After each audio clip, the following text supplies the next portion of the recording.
Welcome back to our channel, Lonny Landrud Exposed, where we investigate the unsolved murder of Deena Lynn Braem, a young woman from Quesnel, British Columbia, who vanished while hitchhiking home from a party on September 25th, 1999. In part 1, we outlined the case and introduced Lonny Landrud, who claimed to have witnessed several local police officers murder Deena near Sugarloaf Ballpark. Today, we delve into Lonny's alleged first-hand account of what supposedly happened after his attempt to report Deena's murder to authorities, including an alleged attack on his home by the police, supposedly leading to Lonny killing one of the intruders before hiding all night in the bush and then making his escape through a trail network south of his property.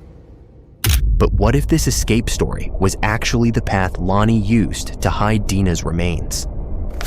In part 2, we will scrutinize Lonny's own testimony, along with archival newspaper reports, and utilizing modern-day geospatial mapping. This will leave little room for doubt of Lonny's involvement in Deena's murder. Our investigation picks up with an interview of Lonny from 2016, where he boldly reveals the address of his rural cabin, a detail that will tie everything together. Listen to Lonny state his address. This is an important detail moving forward. If these people want to send me a subpoena, my address is 2953 Brinkert Road, Quesnel, BC. Brinkert, B2J7E9.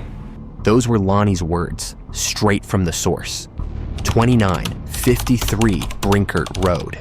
Now that we've established Lonny's address, we can link it directly to archival newspaper reports from Deena's disappearance and the location where her remains were discovered by a rabbit hunter. A report from December 17th, 1999, just 1 week after her remains were discovered, features a photo depicting the intersection of Fuller Avenue and North Fraser Drive. The caption states, "Quesnel girl Deena Lynn Braem was found murdered in the woods about 15 kilometers from this roadside sign." This roadside sign marks the exact spot where Deena was last seen hitchhiking. Tracing the path 15 kilometers from here leads directly to Lonny's address at 2953 Brinkert Road, the very property where he alleges the police attacked him. Google Maps confirms the precise 15-kilometer distance between Deena's last known location and Lonny's cabin. It was from this very spot on Brinkert Road that Lonny's alleged escape from the police supposedly unfolded. In his unproven allegations, Lonny claims that in September 2003, after attempting to report Deena's murder to the authorities, the police retaliated by attacking his cabin on Brinkert Road in an effort to kill him. He stepped in the door, and when he come in low, and when he raised his hand, there was a gun in it, and I told him, hold it, and it kept coming up, so I blew him with the shotgun, and I was aiming for the gun in his hand, because he wasn't the threat, the gun in the hand was. And he bounced down the side of the house 3 or 4 times, and he went around behind my cabin, and that's where I was located, in the back of my little cabin. And there's a window back there, and I thought, my God, he's going to try shooting me through the window.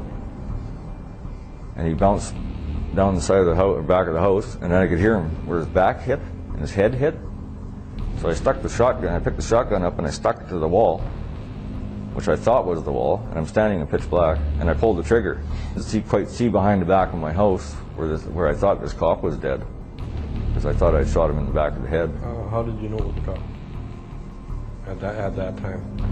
Oh, I could see his face. Oh, okay. Oh, when he come through the door, I could see his face plain as day that it was. And do you know what cop it was? During this supposed attack, Lonny alleges he was forced to shoot and kill a police officer in self-defense before hiding in the bushes all night and then fleeing south through a network of trails. Let's pick up Lonny's interview, where he describes this alleged escape in his own words. And my field being flooded like that, I thought, well, heck with them, I'm getting out of here. And I started to run. Well, I could hear them run down the ladder and then down the house in front of the bank in front of my house. And I thought, well, they're going to have to swim to get me, so I just kept running. And then I run 9 kilometers across country and I had been cutting trails previous that summer, and I had hung a .22 caliber rifle in a tree upside down, and I had left shells there just in case of bears. So I headed for that, and when I got close to that, I could hear the water pump from the fire the previous night, and I thought, I got to be around people, so I started working my way across country towards the sound of the pump, and I swam 3 swamps, and I just got close, and the pump shut off. Well, by the time I got there, they had gone. So I went out to the Blackwater Road on this crossover trail that I know. Lonnie speaks of escaping 9 kilometers through trails he cleared the summer previous, crossing 3 swamps, and then reaching Blackwater Road. But mapping this route from his cabin uncovers a far more sinister truth. Utilizing modern-day technology, we've mapped the supposed path Lonnie used to escape south of his property. As we follow this route into the woods, winding across country through a 9-kilometer trail, we arrive at the 3 swamps, just as he described in his interview. From here, the startling connection emerges. Lonnie's alleged escape path aligns precisely with the remote location where Deena's body was ultimately discovered.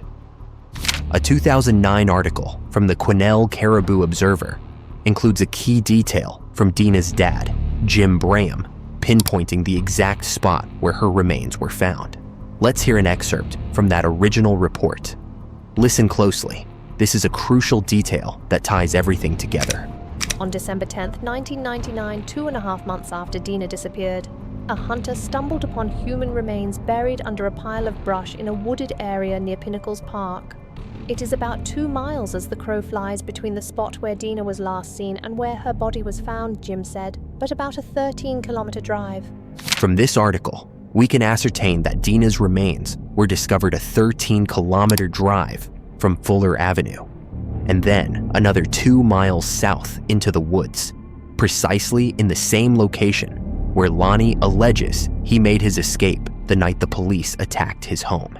Once again, employing geospatial mapping technology, we map out the 13-kilometer route from Fuller Avenue, Deena's last known location. The path leads straight to the Rawlings Road turnoff, and from there, heading another 2 miles south, as described by Deena's dad, we reach the exact 3 swamps detailed in Lonnie's account. This isn't mere coincidence, it's a startling revelation. Lonnie's unproven tale of witnessing Deena's murder, paired with the discovery of her remains along his alleged escape route, suggests far more than mere coincidence. His detailed but unsubstantiated account, combined with the matching trails and swamps, firmly positions him as a prime suspect. As we connect these dots, an unsettling pattern emerges, one that defies coincidence. Since going public in 2007, Lonnie has been subtly dropping clues about his involvement, almost taunting the public to piece together his dark riddle. And the clues don't stop there. On the night Deena went missing, several witnesses reported seeing her on North Fraser Drive. Engaged in conversation with 2 unidentified males, individuals the police actively sought to identify, but never did. This revelation deepens the mystery even further, leading straight into part 3 of our investigation series, where we uncover who these 2 men likely were.